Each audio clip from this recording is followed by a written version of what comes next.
शुरू करते हैं आज की इस विशेष वीडियो को।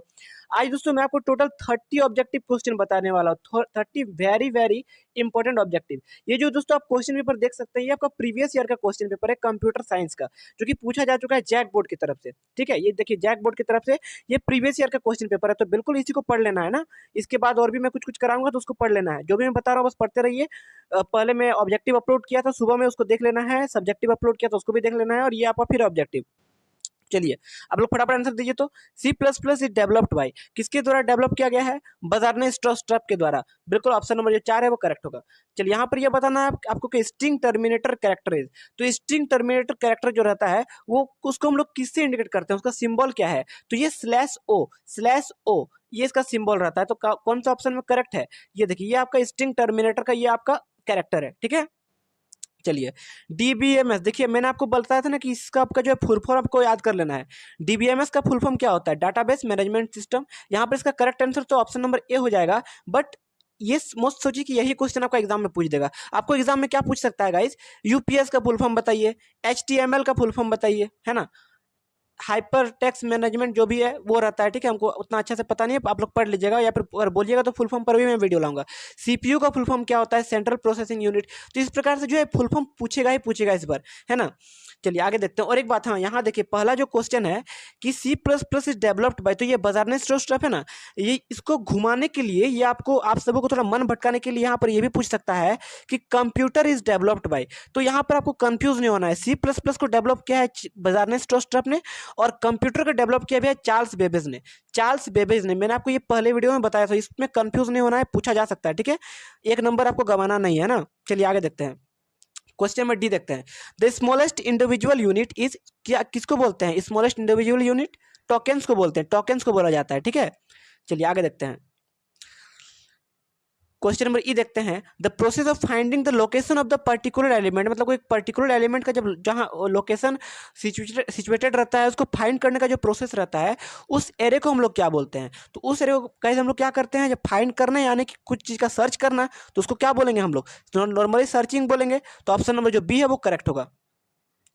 चलिए आगे देखते हैं। यहाँ पर क्वेश्चन नंबर है, the Boolean expression A.B+C=AB+AC is, तो यानी कि 4 तरह का ये लॉ है ना, ये 4 तरह का लॉ है। Association law, commutative law, absorption law और डिस्ट्रीब्यूटिव लॉ। तो यहाँ देखिए चारों का अपना अलग अलग फॉर्मूला है, अलग अलग एक्सप्रेशन है, अलग अलग बुलियन एक्सप्रेशन है। तो ये चारों एक्सप्रेशन को आपको पढ़ लेना है ना। चारों एक्सप्रेशन को फटाफट आप लोग गूगल सर्च कीजिए, चारों एक्सप्रेशन को पढ़िए अभी। ठीक है, और यहाँ देखिए इसका उत्तर क्या हो जाएगा, सिंपली इस क्वेश्चन का हो जाएगा डिस्ट्रीब्यूटिव लॉ, है ना।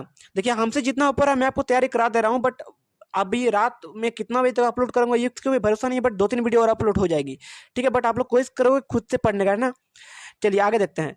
Destructor name is preceded by, जो क्वेश्चन नंबर जी है उसका आंसर क्या हो जाएगा? सिंपली यहाँ देखिए, ये आपको यहाँ पर डिस्ट्रक्टर जो रहता है उसका सिंबल बताना है आपको। तो ये आई जो है उसका नहीं है ना, ये आई नहीं इसको बोलते हैं, है ना। हैशटैग वो भी नहीं है, ये भी नहीं है ना। डॉलर साइन में ये भी नहीं है, बिल्कुल ये होगा। देखिए यहाँ पे इक्वल टू के साइन में है, तो ये हो जाएगा इसका डिस्ट्रक्टर का, ये है आपका इंडिकेटर। चलिए आगे देखते हैं। क्वेश्चन नंबर एच देखते हैं। The term attribute refers to column. Option number जो ई है दोस्तों वो करेक्ट होगा। ठीक है, चलिए आगे। मेन इज अ, मेन क्या है? देखिए वॉइड, आपने सुना होगा कंप्यूटर साइंस में प्रोग्राम जब करते हैं तो वॉइड मैन का यूज करते हैं, VOID वॉइड मैन, फिर यहाँ पर ब्रैकेट ओपन फिर ब्रैकेट क्लोज। तो वो मेन गाइस क्या रहता है? तो मेन उसको हम लोग क्या बोलते हैं, एक फंक्शन रहता है। मैंने आपको ये सब्जेक्टिव वाले वीडियो में बताया था कि मेन जो है वो फंक्शन होता है।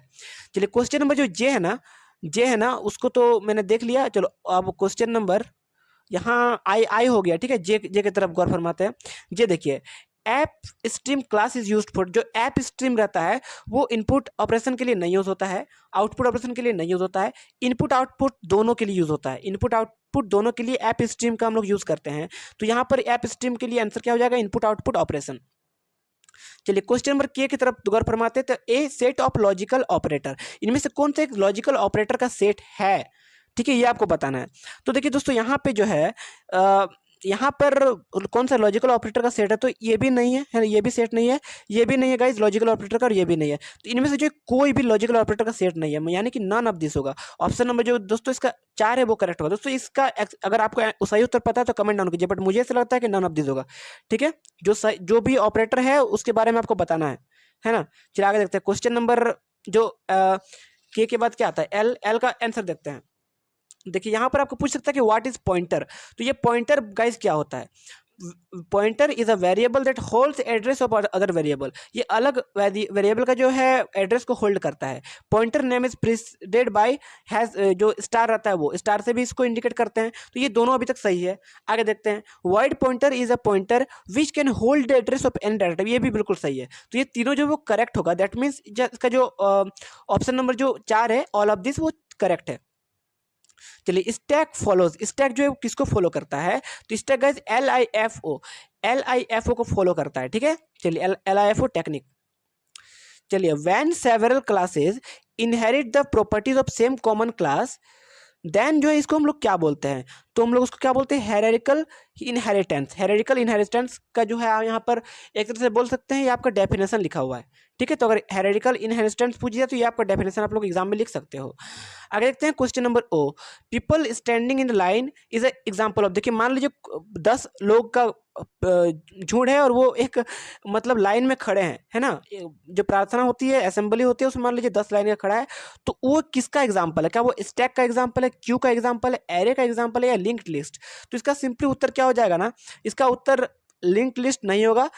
आपको कंफ्यूज करने के लिए दिया हुआ था लिंक्ड लिस्ट 2020 में, ठीक है, बट इसका उत्तर ये होगा क्यू, ये क्यू होगा इसका उत्तर। ठीक है, आगे देखते हैं क्वेश्चन नंबर पी। तो इसका यहाँ पर देखिए, यहाँ पर ये बताना है कि चारों में से कौन एक ब्राउजर है, कौन सा एक ब्राउजर है। ठीक है, तो इसमें से कौन सा एक ब्राउजर है, सिंपली क्या C++ इज अ ब्राउजर है, नहीं, ये तो प्रोग्रामिंग लैंग्वेज है। टेलनेट ये ब्राउजर नहीं है ना। कुकीज ये भी ब्राउजर नहीं है। फायरफॉक्स जी हाँ बिल्कुल ये ब्राउजर है। तो फायरफॉक्स जो है देखिए, अब क्रोम, फायरफॉक्स है ना, गूगल, ये सब ब्राउजर है। ब्राउजर जिसमें हम लोग कुछ सर्च करते हैं उसी को बोलते हैं ब्राउजर। तो यहाँ पर कौन सा ब्राउजर है, फायरफॉक्स है बिल्कुल। चलिए आगे और नहीं है, मतलब ये पूरा मैंने आज टोटल आपको करा दिया, लगभग 15 से 20 MCQ क्वेश्चंस मैंने कराए हैं। 30 कराए हैं, ठीक है, सॉरी 16 कराए हैं, 16 MCQs कराए हैं। तो ये सबको कर लेना है। इसके बाद मैं और भी अपलोड करूंगा कुछ वीडियोस। तो यार गाइस चैनल को सब्सक्राइब रखिए, इस वीडियो को शेयर करना है।